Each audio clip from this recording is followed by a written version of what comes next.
संभाजी महाराज एक अमर वीर की दर्द भरी महागाथा।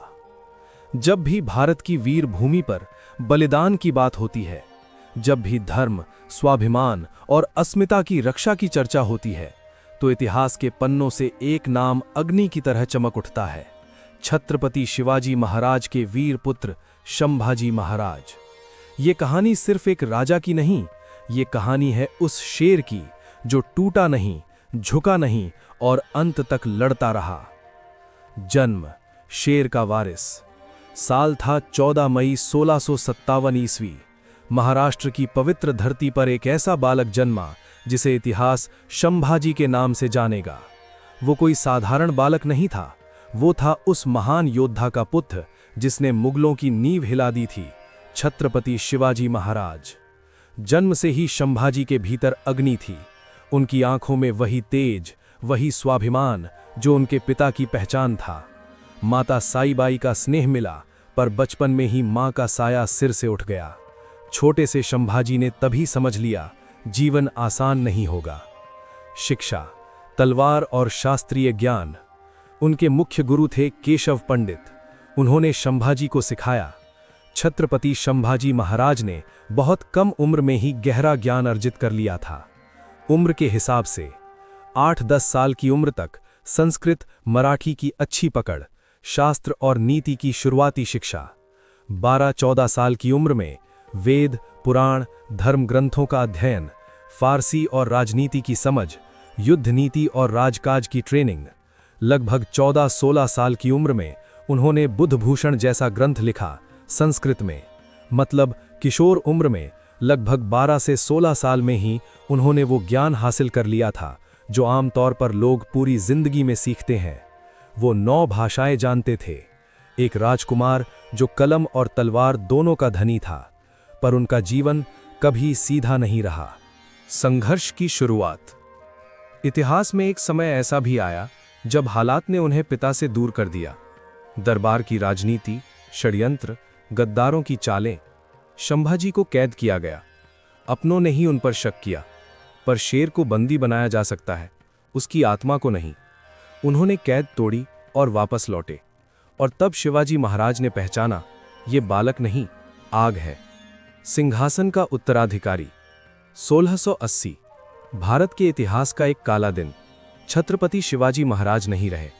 पूरा स्वराज रो पड़ा। पर उस समय एक युवा आगे आया, आंसू पोंछकर, तलवार उठाकर। वो था संभाजी। उन्होंने सिंहासन संभाला, पर विरासत आसान नहीं थी। चारों तरफ दुश्मन थे, मुगल, अंग्रेज, पुर्तगाली और भीतर गद्दार। पर संभाजी डरे नहीं।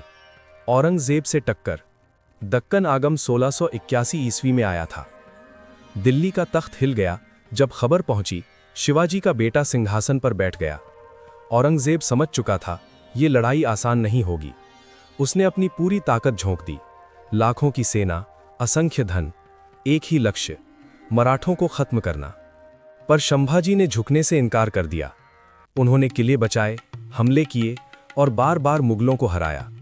इतिहास गवाह है, 9 साल तक औरंगजेब उन्हें तोड़ नहीं पाया। मित्रता और विश्वास। हर योद्धा के जीवन में एक साथी होता है जो अंत तक साथ खड़ा रहता है। संभाजी के लिए वो थे उनके परम मित्र कवि कलश। वो सिर्फ मित्र नहीं थे, आत्मा के साथी थे। जहां संभाजी वहां कलश। दोनों ने साथ जिया और साथ ही अमर हो गए। विश्वासघात। पर इतिहास का सबसे बड़ा वार तलवार से नहीं, विश्वासघात से होता है। एक गद्दार ने स्वार्थ में अंधा होकर मुगलों को खबर दे दी। 1 फरवरी 1689 ईस्वी। संगमेश्वर, महाराष्ट्र में संभाजी आराम कर रहे थे, पर दुश्मन जाग रहा था। अचानक हमला हुआ। चारों तरफ मुगल सैनिक। उन्होंने तलवार उठाई, लड़े, अंत तक लड़े, पर संख्या बहुत थी। और शेर कैद कर लिया गया। कैद, पर झुके नहीं। उन्हें और कवि कलश को औरंगजेब के सामने लाया गया। औरंगजेब ने सोचा, अब ये टूट जाएगा। उसने कहा, इस्लाम कबूल कर लो, जिंदगी मिल जाएगी। धर्म बदलो तो जीवन, इनकार करो तो मृत्यु। पूरी दुनिया सांस रोके खड़ी थी, पर संभाजी मुस्कुराए। उन्होंने कहा, धर्म बिकता नहीं, मराठा झुकता नहीं। उस दिन एक राजा नहीं, एक युग बोल रहा था। यातनाएं पर अडिग आत्मा। इसके बाद शुरू हुआ इतिहास का सबसे दर्दनाक अध्याय।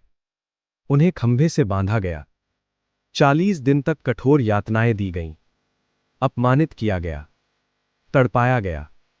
उन्हें डराना चाहते थे, झुकाना चाहते थे, तोड़ना चाहते थे, पर हर यातना के बाद उनकी आंखों में वही आग थी। कवि कलश भी साथ थे। दोनों एक दूसरे को देख मुस्कुराते थे, जैसे कह रहे हों, शरीर टूट सकता है पर आत्मा नहीं। अंतिम प्रस्ताव। औरंगजेब ने आखिरी बार पूछा, झुको, जिंदा रहोगे? संभाजी ने उत्तर दिया, इतिहास में अमर होने वाला उत्तर, हम मर जाएंगे पर धर्म नहीं छोड़ेंगे।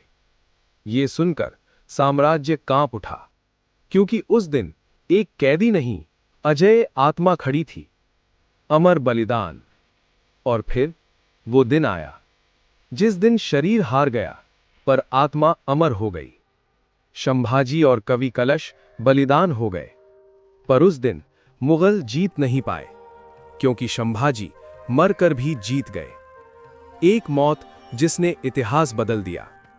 संभाजी का बलिदान व्यर्थ नहीं गया। उनकी मृत्यु ने पूरे मराठा साम्राज्य में आग जला दी। हर गांव से योद्धा निकले, हर दिल में बदला था, हर आत्मा में संभाजी थे। औरंगजेब, जो खुद को दुनिया का बादशाह समझता था, धीरे धीरे टूटने लगा। इतिहास कहता है, संभाजी की मृत्यु के बाद ही मुगल साम्राज्य का पतन शुरू हुआ। अमर नाम। आज सदियां बीत चुकी हैं, पर संभाजी जिंदा हैं। हर तलवार में, हर जय घोष में, हर उस दिल में जो अन्याय के सामने झुकता नहीं। वे सिर्फ शिवाजी के बेटे नहीं थे, वे स्वाभिमान के प्रतीक थे। अंत नहीं, शुरुआत बलिदान। 11 मार्च 1689 ईस्वी तुलापुर के पास हुआ। ये कहानी खत्म नहीं होती, क्योंकि संभाजी जी की शहादत अमर हो गई। जब भी कोई अन्याय के खिलाफ खड़ा होगा, जब भी कोई धर्म के लिए लड़ेगा, जब भी कोई सच के लिए सब कुछ खो देगा, वहां संभाजी होंगे। उनकी चिता की राख से हजारों वीर उठे। उनकी मौन पीड़ा ने एक संपूर्ण साम्राज्य को जगा दिया। उन्होंने सिखाया, राजा होना मुकुट पहनना नहीं, बल्कि अंतिम सांस तक अपने धर्म और सम्मान की रक्षा करना है। जय भवानी, जय शिवाजी, जय संभाजी महाराज। अगर आपको इतिहास से जुड़े कहानियां पसंद हैं, तो चैनल को सब्सक्राइब करें, वीडियो को लाइक करें और कमेंट में बताएं अगली कहानी किस वीर की सुनना चाहेंगे। धन्यवाद।